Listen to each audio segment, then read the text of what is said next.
டேய் இன்னும் கொஞ்ச நாள்ல மேக்ஸ் எக்ஸாம் வச்சுட்டு ஃபோன் வச்சு விளையாடிட்டு இருக்க. எத்தனை சாப்டர் இது வரைக்கும் ரிவைஸ் பண்ணியிருக்க? இன்னும் ஒரு யூனிட் கூட முழுசா முடிக்கலக்கா.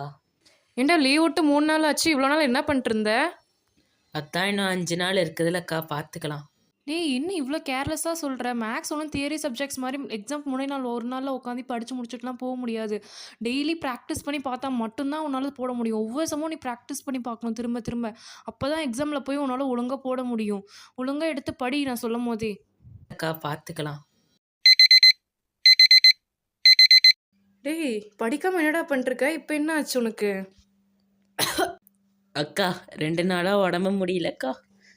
எந்திரிச்சு உக்காந்தாலே மயக்கமாக வருது. மேக்ஸ் எக்ஸாமுக்கு என்ன பண்ண போகிறனோ, போர்ஷன்ஸ் ஒன்றுமே முடிக்கல. நினச்சாலே பயமாக இருக்குது. நீங்கள் சொன்னப்பயே படிச்சிருக்கலாம் போல இருக்குது.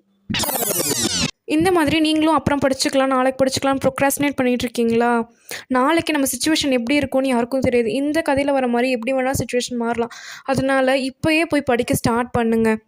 ஆல்ரெடி நம்ம சொன்ன மாதிரி மேக்ஸ் மற்ற சப்ஜெக்ட் முன்னாடி 1 டே 2 டேஸ் முன்னாடி உட்காந்து படிக்க முடியாது. நம்ம சம்ஸ் போட்டு பார்க்க தான் நமக்கு வருதா, எந்த இடத்துல ஸ்டாப் ஆகுது, எவ்வளோ டைம்குள்ளே முடிக்கிறோம், நமக்கு இந்த சம்ஸ் உண்மையிலே தெரியுதா அப்படின்னு தெரியும். அதனால் டைம் வேஸ்ட் பண்ணாமல், மொபைல் ரொம்ப யூஸ் பண்ணாமல் ப்ராக்டிஸ் பண்ணி பாருங்கள். சம்ஸ் நீங்கள் எந்த அளவுக்கு ப்ராக்டிஸ் பண்ணுறீங்களோ அந்த அளவுக்கு உங்களால் எக்ஸாமில் ஈஸியாக பண்ண முடியும்.